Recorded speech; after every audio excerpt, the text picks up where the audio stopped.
Hello friends, after long time I am uploading a video. तो hope आप सब ठीक होगे, सब अच्छा कर रहे होगे। आज का जो टॉपिक है वो है यूरेथ्रम में जो पेन होता है आफ्टर कैथेटराइजेशन। तो नॉर्मली अगर आपको यूटीआई है तो उसके कारण में आपको पेन होता है, लेकिन अगर आपको स्पाइन में कोई कोई इश्यूज़ है, स्पाइन में कोई सर्जरी हुई है या स्पिना बाइफिडा है या और कोई आपको इश्यूज़ है, तो उसका जो स्पाइन का जो पेन होता है वो लोअर ट्रैक पे आता है।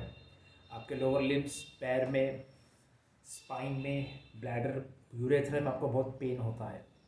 अब यही इश्यू मेरे साथ हो रहा था। तो कैथेटरेशन करने के बाद बहुत पेन होता था, तो मुझे बार बार ऐसा लगता था कि मुझे यूटीआई है। तो मैंने जैसे नॉर्मली जैसे पानी सब ज़्यादा पीता, वो सब मैंने नॉर्मली जो था वो मैंने स्टार्ट, मतलब नॉर्मली जो है मेरा वही, मैं रूटीन मेरा वही था। पानी ज़्यादा पीना, कैथेटराइजेशन करना टाइम से हर 3 3 साढ़े 3 घंटे के बाद।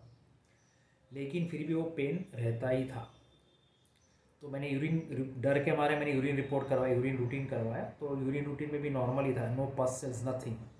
तो सब कुछ ठीक ही था। फिर मैंने थोड़ा पानी ज़्यादा पिया, नॉर्मली 3 4 दिन में सब ठीक हो गया, वापस से पेन स्टार्ट हुआ।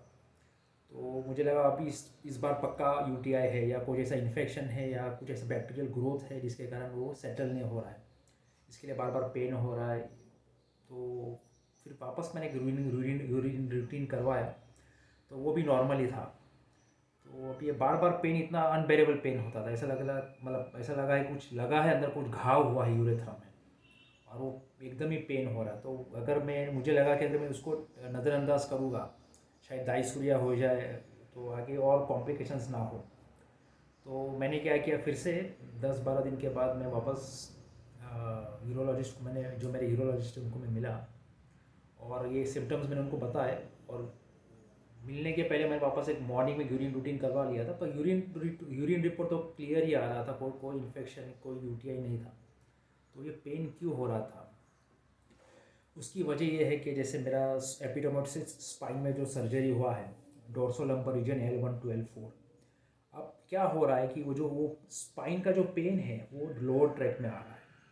तो वो पेन बार बार, उसके कारण वो यूरेथ्रा में बार बार पूरा जो ब्लैडर, यूरेथ्रा, ये सब इतना पेन होता था। पेन इतना कि अनबेरेबल, ऐसा जलन जैसा पेन होता था। तो मैंने उनको, यूरोलॉजिस्ट को बताया, मैंने कि ये बार बार क्यों हो रहा है। तो उन्होंने कहा कि जो आपके जो जो सिग्नल्स जो आते हैं, नर्व्स के जो सिग्नल्स आते हैं वहाँ पे, वो पेन आपको, इसके लिए आपको जो, और वो स्पाइन का पेन है, वो सिग्नल्स और वो सब पूरा पेन आपका लोअर ट्रैक में जा रहा है। तो उन्होंने मुझे एक मेडिसिन दिया है, प्रेगाबिड एंटी। ये आपको नर्व पेन के लिए होता है, करेक्ट। बॉडी में अगर आपका कौन कहाँ पर भी नर्व पेन है, स्पाइनल पेन है, जिसके कारण आपको पेन हो रहा है, तो ये उसके लिए है। अब ये लेने के बाद मैंने खाली दो दो 3 बार लिया है मैंने, every morning I use to take. और लेने के बाद बहुत आराम है, कोई पेन नहीं है, कोई तकलीफ़ नहीं है। तो बस इसके कारण मतलब एकदम पेन मेरा सेटल हो गया है, कोई पेन नहीं है बिल्कुल।